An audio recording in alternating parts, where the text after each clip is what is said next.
ಪ್ರೇಮಾನಂದ ಮಹಾರಾಜ್ ಬೃಂದಾವನದಲ್ಲಿ ವಾಸ ಮಾಡುತ್ತಿರುವ ಗುರುಗಳಿಗೆ 2 ಕಿಡ್ನಿಯೂ ಕೂಡ ವಿಫಲವಾಗಿದೆ. ಆದರೂ ಕೂಡ ಅವರ ಆರೋಗ್ಯದಲ್ಲಿ ಯಾವುದೇ ಸಮಸ್ಯೆಗಳೂ ಇಲ್ಲ. ಅವರಿಗೆ ತಮ್ಮ ದೇಹದ ಮೇಲೆ ಯಾವ ವ್ಯಾಮೋಹವೂ ಕೂಡ ಇಲ್ಲ.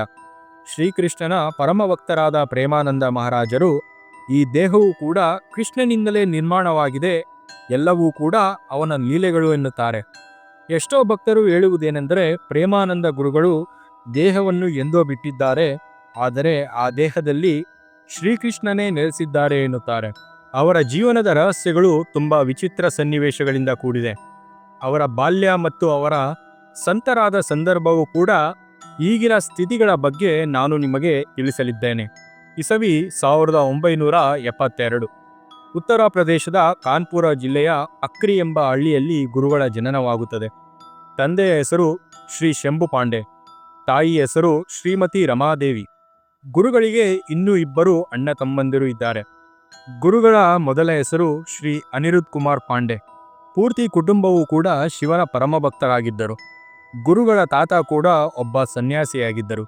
ಅವರ ಕುಟುಂಬದಲ್ಲಿ ತುಂಬ ಸನ್ಯಾಸಿಗಳು ಬಂದು ಹೋಗುತ್ತಿದ್ದರು ಮತ್ತು ಅವರ ಮನೆಯಲ್ಲಿ ಎಂದಿನಂತೆ ಭಜನೆ ಕೀರ್ತನೆಗಳು ನಡೆಯುತ್ತಲೇ ಇತ್ತು. ಇದೆಲ್ಲವನ್ನು ನೋಡುತ್ತಾ ಬೆಳೆದ ಗುರುಗಳಿಗೆ ದೇವರ ಮೇಲೆ ಭಕ್ತಿ ಜಾಸ್ತಿಯಾಗುತ್ತದೆ. ಅವರು 5ನೇ ತರಗತಿಗೆ ಹೋಗುವಷ್ಟರಲ್ಲಿ ಅವರಿಗೆ ಎಲ್ಲ ದೇವರ ಕೀರ್ತನೆಗಳು ಕೂಡ ಬಾಯಿಪಾಠವಾಗಿರುತ್ತದೆ. ಪ್ರತಿದಿನ ಶಿವನ ಮಂದಿರಕ್ಕೆ ಹೋಗುತ್ತಿದ್ದ ಗುರುಗಳು ಶಿವನ ಪರಮ ಭಕ್ತರಾಗಿದ್ದರು. ಗುರುಗಳಿಗೆ ಬಾಲ್ಯದಲ್ಲಿ ಯಾರೂ ಕೂಡ ಸ್ನೇಹಿತರು ಇರುವುದಿಲ್ಲ. ಅವರಿಗೆ ಅದರ ಅವಶ್ಯಕತೆ ಕೂಡ ಇರುವುದಿಲ್ಲ. ಒಬ್ಬರೇ ಇರುತ್ತಿದ್ದರು. ತಾಯಿಗೆ ಕಿಡ್ನಿಯು ವಿಫಲವಾಗಿತ್ತು. ತಾಯಿಯ ಸ್ಥಿತಿ ಕಂಡು ಗುರುಗಳಿಗೆ ತಮ್ಮ ತಾಯಿಗೆ ಏನಾದರೂ ಆದರೆ ನಮಗೆ ಯಾರಿದ್ದಾರೆ ಎನ್ನುವ ಆಲೋಚನೆ ಬರುತ್ತದೆ.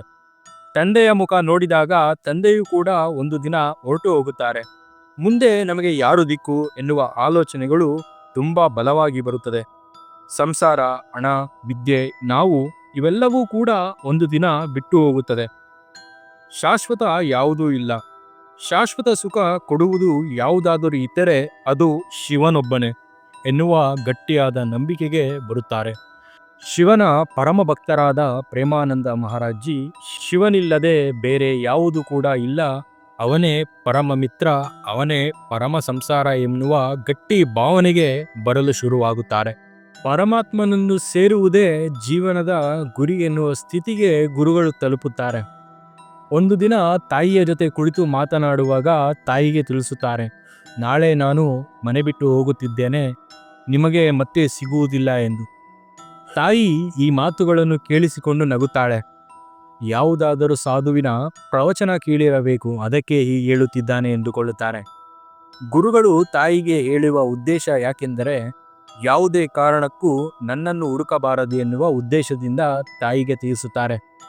ಅಂದು ರಾತ್ರಿ 3:30 ಸಮಯದಲ್ಲಿ ಭಗವದ್ಗೀತೆಯನ್ನು ಕೈಯಲ್ಲಿ ಹಿಡಿದುಕೊಂಡು ಮನೆಯಿಂದ ಹೊರಟು ಹೋಗುತ್ತಾರೆ. ಮನೆಯಿಂದ ಹೊರಟಾಗ ನಡುವೆ ನಡೆದುಕೊಂಡು ಹೋಗುತ್ತಿದ್ದಾಗ 3 ಪ್ರಶ್ನೆಗಳು ಅವರ ತಲೆಯಲ್ಲಿ ಬರಲು ಶುರುವಾಗುತ್ತದೆ. ಅದು ಯಾವುದು ಎಂದರೆ, ನನ್ನ ತಾಯಿ ನನಗೆ ಅನ್ನ ಬಡಿಸುತ್ತಿದ್ದಳು, ಈಗ ನನಗೆ ಅನ್ನ ಕೊಡುವುದು ಯಾರು ಎಂದು. ಮತ್ತೊಂದು, ನಾನು ಇರಲು ಮನೆ ಇತ್ತು, ಈಗ ನಾನು ಉಳಿದುಕೊಳ್ಳುವುದು ಎಲ್ಲಿ ಎಂದು. ಎಲ್ಲಿಯಾದರೂ ಜನಗಳು ನನಗಾಗಿ ಕಾಯುತ್ತಿದ್ದರು, ಆದರೆ ಇವಾಗ ನನ್ನವರು ಯಾರು ಇದ್ದಾರೆ ಎನ್ನುವ ಪ್ರಶ್ನೆಗಳು ಬಲವಾಗಿ ಕಾಡುತ್ತದೆ. ಆದರೆ ಇದೇ ಸಮಯದಲ್ಲಿ ಉತ್ತರವೂ ಕೂಡ ಗುರುಗಳಿಗೆ ಸಿಗುತ್ತದೆ. ಶಿವನಿದ್ದಾನೆ, ಅವನನ್ನು ನಂಬಿ ಮನೆಯಿಂದ ಆಚೆ ಬಂದಿದ್ದೇನೆ, ಇಲ್ಲೇನಿದ್ದರೂ ಅವನೇ ದಿಕ್ಕು ಎನ್ನುವ ಭಾವನೆ ಬಲವಾಗುತ್ತದೆ. ದೇಹದಿಂದ ಪ್ರಾಣ ಹೋದರೂ ಪರವಾಗಿಲ್ಲ, ಶಿವನ ಕಾಣದೆ ಬದುಕುವುದಿಲ್ಲ, ಮತ್ತೆ ನಾನು ಯಾವುದೇ ಕಾರಣಕ್ಕೂ ಮನೆಗೆ ಬರುವುದಿಲ್ಲ ಎಂದು ನಂಬಿಕೆಯಿಂದ ಹೆಜ್ಜೆ ಇಡುತ್ತಾರೆ. ಮನೆಯಿಂದ 15 ಕಿಲೋಮೀಟರ್ ಪ್ರಯಾಣವಾದ ನಂತರ ಕಾಡಿನ ಮಧ್ಯೆ ನಂದೇಶ್ವರ ಎಂಬ ಒಂದು ಶಿವಾಲಯ ತಲುಪುತ್ತಾರೆ. ಅಲ್ಲಿಗೆ ತಲುಪಿದ ನಂತರ ಅವರಿಗೆ ತುಂಬ ಹೊಟ್ಟೆ ಹಸಿವಾಗುತ್ತದೆ. ಅದೇ ಕ್ಷಣಕ್ಕೆ ಅಲ್ಲಿಗೆ ಬಂದಂಥ ಒಬ್ಬ ವ್ಯಕ್ತಿ ಗುರುಗಳನ್ನು ನೋಡಿ ಕೇಳುತ್ತಾರೆ, ಇಲ್ಲಿ ಒಬ್ಬ ಸನ್ಯಾಸಿ ಇದ್ದ, ಅವನು ಕಾಣುತ್ತಿಲ್ಲ, ಎಲ್ಲಿ ಹೋದನು ಎಂದು. ಆ ಕ್ಷಣಕ್ಕೆ ಗುರುಗಳ ಉತ್ತರ, ಇಲ್ಲಿಗೆ ನಾನು ಇವತ್ತೇ ಬಂದಿದ್ದೇನೆ, ಯಾವ ಸಾಧುವನ್ನು ಕೂಡ ನಾನು ಕಂಡಿಲ್ಲ ಎನ್ನುತ್ತಾನೆ. ಅವರು ತಂದಿದ್ದ ಊಟವನ್ನು ಗುರುಗಳಿಗೆ ಕೊಟ್ಟು, ಸಾಧುವಿಗೆ ತಂದಿದ್ದ ಊಟವು ನಿನಗೆ ಕೊಡುತ್ತಿದ್ದೇನೆ, ಸಾಧುವು ಇಲ್ಲಿ ಇಲ್ಲ, ನೀನೇ ಇದನ್ನು ತಿಂದುಕೋ ಎಂದು ಹೇಳುತ್ತಾರೆ. ಗುರುಗಳು ನನಗೆ ಬೇಡ ಎನ್ನುತ್ತಾರೆ. ಆ ವ್ಯಕ್ತಿ ಊಟವನ್ನು ಕೊಟ್ಟು ಊಟ ಮಾಡಿಕೊಳ್ಳಿ ಎಂದು ಹೇಳಿ ಅಲ್ಲಿಂದ ಹೊರಟು ಹೋಗುತ್ತಾನೆ. ಅದೇ ಕ್ಷಣ ಮತ್ತೆ ದೇವಾಲಯದ ಒಳಗೆ ಓಡಿ ಹೋದ ಗುರುಗಳು ಶಿವಲಿಂಗವನ್ನು ಅಪ್ಪಿಕೊಂಡು ಅಳುತ್ತಾರೆ. ಭಗವಂತ, ನೀನಿರುವುದು ಸತ್ಯ ಎಂದು ಸಾಬೀತುಪಡಿಸಿದೆ. ಮತ್ತೆ ಎಂದಿಗೂ ಕೂಡ ನಾನು ಹಿಂದೆ ತಿರುಗಿ ಹೋಗುವುದಿಲ್ಲ. ನಿನ್ನನ್ನು ನಂಬಿ ಬಂದಿದ್ದೇನೆ, ನೀನೇ ನನಗೆ ದಿಕ್ಕು ಎನ್ನುತ್ತಾನೆ. ಮನೆಯಲ್ಲಿ ಮಗ ಇಲ್ಲದಿರುವುದನ್ನು ನೋಡಿ ತಾಯಿ ಮಗ ಹೇಳಿದ ಮಾತನ್ನು ತಂದೆಗೆ ತಿಳಿಸುತ್ತಾರೆ. ತಂದೆ ಹುಡುಕಲು ಪ್ರಾರಂಭ ಮಾಡುತ್ತಾರೆ. 3 ದಿನದ ನಂತರ ಒಬ್ಬ ವ್ಯಕ್ತಿ ಬಂದು ಈ ದೇವಸ್ಥಾನದಲ್ಲಿ ನಿಮ್ಮ ಮಗ ಇದ್ದಾನೆ ಎಂದು ಹೇಳುತ್ತಾನೆ. ತಂದೆ ಮತ್ತು ಅಣ್ಣ ಆ ದೇವಸ್ಥಾನದ ಬಳಿ ಹೋಗುತ್ತಾರೆ. ಅಲ್ಲಿ ಗುರುಗಳು ಕುಳಿತುಕೊಂಡಿರುತ್ತಾರೆ. ಗುರುಗಳನ್ನು ನೋಡಿದ ತಂದೆ ತುಂಬಾ ಕೋಪಗೊಂಡು ಮಗನನ್ನು ಮೇಲೆ ಎದ್ದೇಳಲು ಹೇಳುತ್ತಾರೆ. ಕುಳಿತಲ್ಲಿಂದ ಮೇಲೆ ಏಳುವುದಿಲ್ಲ ಗುರುಗಳು. ಮತ್ತೆ ಕೋಪದಿಂದ ಗುರುಗಳನ್ನು ಮೇಲೆ ಏಳಲು ಹೇಳಿದಾಗ ಗುರುಗಳಿಗೆ ಭಯವಾಗುತ್ತದೆ. ಎಲ್ಲಿ ತಂದೆ ಹೊಡೆಯುತ್ತಾರೆ ಎನ್ನುವ ಭಯದಿಂದ ಎದ್ದು ನಿಂತುಕೊಳ್ಳುತ್ತಾರೆ. ಪ್ರಾಣವೇ ಹೋಗಲಿ, ನೀವು ನನ್ನನ್ನು ಇಲ್ಲಿಯೇ ಕೊಂದು ಹಾಕಿದರೂ ಕೂಡ ನಾನು ಮತ್ತೆ ಮನೆಗೆ ಬರುವುದಿಲ್ಲ. ನನಗೆ ಶಿವನಿಲ್ಲದೆ ಬೇರೆ ಯಾವುದು ಕೂಡ ಇಲ್ಲ ಎಂದು ಹೇಳುತ್ತಾರೆ. ತಂದೆಗೆ ಇದ್ದಕ್ಕಿದ್ದಂತೆ ಕೋಪವೂ ಕೂಡ ಇಳಿದು ಹೋಗುತ್ತದೆ. ಮಗನನ್ನು ಗಟ್ಟಿಯಾಗಿ ಅಪ್ಪಿಕೊಂಡು ರಾಮ್ ರಾಮ್ ರಾಮ್ ಎಂದು 3 ಬಾರಿ ಹೇಳುತ್ತಾರೆ. ಹೋಗು, ಇಂದಿನಿಂದ ನಿನಗೆ ಯಾವುದೇ ಕಷ್ಟಗಳು ಕೂಡ ಬರುವುದಿಲ್ಲ. ಆದರೆ ನಿನಗೆ ನಾನು ಕೊಡುವ ಎಚ್ಚರಿಕೆ ಏನೆಂದರೆ, ಯಾವುದೇ ಹೆಣ್ಣು ಮಕ್ಕಳನ್ನು ಕೂಡ ಕಣ್ಣೆತ್ತಿಯೂ ಕೂಡ ನೋಡಬಾರದು. ಯಾವುದಾದರೂ ಹೆಣ್ಣು ಮಕ್ಕಳನ್ನು ನೀನು ಕಣ್ಣೆತ್ತಿ ನೋಡಿ ಯಾವುದಾದರೂ ಕೆಟ್ಟ ಕೆಲಸವಾಗಿದೆ ಎಂದರೆ ಬೇರೆಯವರು ನಿನಗೆ ಹೊಡೆಯುವುದ ಮುಂಚೆ ನಾನೇ ನಿನ್ನನ್ನು ಕೊಂದು ಬಿಡುತ್ತೇನೆ ಎನ್ನುತ್ತಾರೆ ತಂದೆ.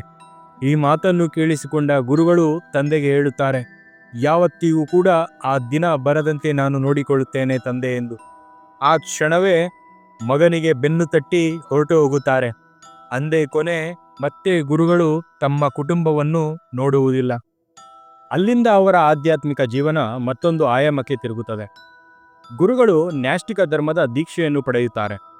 ಅವರ ಮೊದಲ ಹೆಸರು ಆನಂದ ಸ್ವರೂಪ್ ಬ್ರಹ್ಮಚಾರಿ ಎಂದು. ಅವರ ಮೊದಲ ಗುರುಗಳ ಹೆಸರು ಗೋರಂಗಿ ಶರಣ್ ಮಹಾರಾಜರು. ತುಂಬ ವರ್ಷಗಳು ಗುರುಗಳ ಸೇವೆ ಮಾಡುತ್ತಾರೆ. ಸನ್ಯಾಸಿ ದೀಕ್ಷೆಯನ್ನು ಪಡೆದುಕೊಳ್ಳುತ್ತಾರೆ. ಅಲ್ಲಿಂದ ಕಾಶಿಗೆ ಬಂದ ಗುರುಗಳು ಸ್ವಾಮಿ ಆನಂದ್ ಸಂ ಸ್ವಾಮಿ ಎಂದು ಕರೆಯುತ್ತಾರೆ.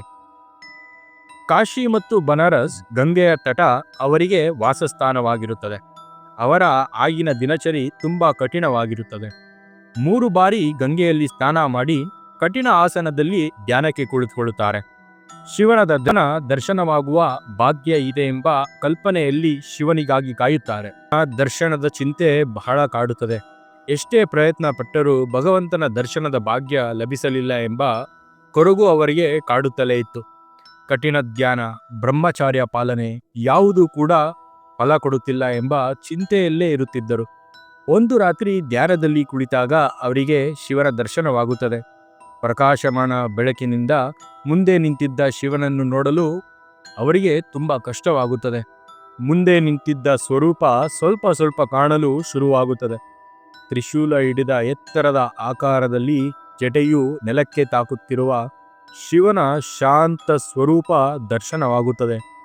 ಕ್ಷಣ ಮಾತ್ರದಲ್ಲಿ ನಡೆದ ಘಟನೆ ಇದಾಗಿರುತ್ತದೆ. ಮುಂದೆ ಪದೇ ಪದೇ ಧ್ಯಾನದಲ್ಲಿ ಇದ್ದಾಗ ಬೃಂದಾವನ ಎಂಬ ಆಲೋಚನೆಗಳು ಬರುತ್ತಿರುತ್ತದೆ. ಒಂದು ದಿನನ ರಾಸಲೀಲೆ ನಡೆಯುತ್ತಿದೆ ಕಾಶಿಯಲ್ಲಿ, ಬನ್ನಿ ಹೋಗಿ ಬರೋಣ ಎನ್ನುತ್ತಾನೆ. ಗುರುಗಳಿಗೆ ಕೋಪ ಬರುತ್ತದೆ. ನಾನು ಎಲ್ಲವನ್ನೂ ಬಿಟ್ಟು ಪರಿತ್ಯಾಗಿಯಾಗಿದ್ದೇನೆ, ನನಗೆ ಯಾಕೆ ಬೇಕು, ನಾನು ಬರುವುದಿಲ್ಲ ಎಂದಾಗ, ಒಂದು ಬಾರಿ ಬಂದು ನೀವು ಕೃಷ್ಣನ ರಾಸಲೀಲೆಯನ್ನು ನೋಡಿ, ಮತ್ತೆ ಇನ್ಯಾವತ್ತೂ ನಾನು ನಿಮಗೆ ಕರೆಯುವುದಿಲ್ಲ ಎಂದು ಗುರುಗಳಿಗೆ ಹೇಳುತ್ತಾರೆ. ಎಲ್ಲವೂ ಕೂಡ ಭಗವಂತನ ಪ್ರೇರಣೆ ಎಂದುಕೊಂಡು ಅಲ್ಲಿಗೆ ಹೋಗುತ್ತಾರೆ. ಅಂದು ರಾಸಲೀಲೆಯನ್ನು ನೋಡಿ ಬಂದ ಮೇಲೆ ಗುರುಗಳಿಗೆ ಕೃಷ್ಣನ ಮೇಲೆ ಭಕ್ತಿ ಜಾಸ್ತಿ ಆಗುತ್ತದೆ. ಮತ್ತೆ ನಾಳೆ ಸಾಧು ಬರುವುದರ ಒಳಗೆ, ಅಂದರೆ ಮೊದಲೇ ಗುರುಗಳು ಅಲ್ಲಿಗೆ ಹೋಗಿರುತ್ತಾರೆ. ಮತ್ತು ಶಿವಭಕ್ತನಿಗೆ ಇವೆಲ್ಲವೂ ಕೂಡ ಮರೆತು ಹೋಗುತ್ತದೆ. ಕೃಷ್ಣನ ರಾಸಲೀಲೆಯನ್ನು ನೋಡುತ್ತಾ 1 ತಿಂಗಳು ಕಳೆದದ್ದೇ ಗೊತ್ತಾಗಲಿಲ್ಲ. ಬಂದಂತಹವರು 1 ತಿಂಗಳ ನಂತರ ಕಾಶಿಯಿಂದ ಬೃಂದಾವನಕ್ಕೆ ಹೋಗಲು ಶುರುವಾಗುತ್ತಾರೆ.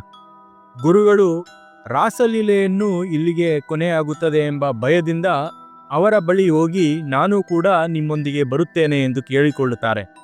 ಆಗ ಗುರುಗಳಿಗೆ ನೀವು ಬೃಂದಾವನಕ್ಕೆ ಬನ್ನಿ, ಪ್ರತಿದಿನ ಕೂಡ ರಾಸಲೀಲೆಯನ್ನು ನೋಡಬಹುದು ಎಂದು ಹೇಳುತ್ತಾರೆ. ಗುರುಗಳಿಗೆ ಬೃಂದಾವನ ಎಂಬ ಶಬ್ದ ಕಿವಿಗೆ ಬಿದ್ದ ತಕ್ಷಣ ಧ್ಯಾನದಲ್ಲಿ ಬರುತ್ತಿದ್ದ ಹೆಸರು ಕಂಪನವಾಗುತ್ತದೆ.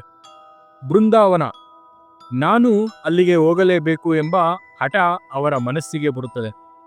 ಎಷ್ಟೋ ಕಷ್ಟಗಳನ್ನು ಅನುಭವಿಸುತ್ತಾ ಬೃಂದಾವನಕ್ಕೆ ಕಾಲಿಟ್ಟರು. ಮತ್ತೆ ಎಂದಿಗೂ ಕೂಡ ಬೃಂದಾವನದಿಂದ ಆಚೆ ಬರಲೇ ಇಲ್ಲ. ಕೃಷ್ಣನ ಅಗಾಧ ಭಕ್ತಿ ಅವರ ಮನಸ್ಸಿನಲ್ಲಿದೆ. ಗುರುಗಳು ಭಾರತದ ಮಹಾನ್ ಸಂತರುಗಳಲ್ಲಿ ಪ್ರಥಮರಾಗಿದ್ದಾರೆ. ಕೃಷ್ಣನ ಲೀಲೆಯ ಬಗ್ಗೆ ಪ್ರೇಮವನ್ನು ಹೊಂದಿದ್ದಾರೆ. ರಾಧಾ ವಲ್ಲಭ ಎಂಬ ಹೆಸರಿನಿಂದ ಕೂಗುವ ಅವರಿಗೆ ಕೃಷ್ಣನ ಪ್ರೇರಣೆಯಾಗಿದೆ. ಇದು ಒಂದು ಸಣ್ಣ ಮಾಹಿತಿಯನ್ನಷ್ಟೇ ನಿಮ್ಮೊಂದಿಗೆ ಹಂಚಿಕೊಂಡಿದ್ದೇನೆ. ಇಷ್ಟವಾಗಿದ್ದರೆ ಸಬ್ಸ್ಕ್ರೈಬ್ ಮಾಡಿ. ಧನ್ಯವಾದಗಳು.